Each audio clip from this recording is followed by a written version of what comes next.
Meille tulee paljon kysymystä, pystyykö kantattua termomattoa loveta?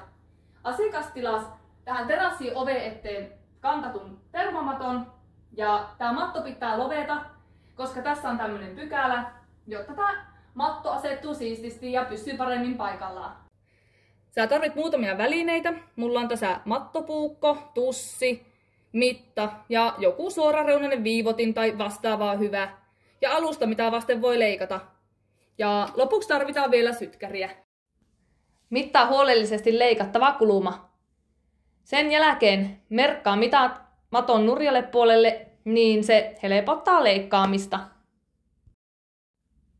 Käännä seuraavaksi matto nurjapuoli ylöspäin. Terävällä mattopuukolla on helppo leikata pala irti suoraan reunaa vasten.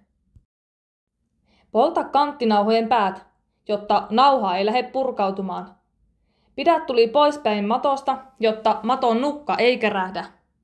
Tästä tuli nyt kyllä toimiva sisääntulo ja matto pysyy hyvin paikallaan.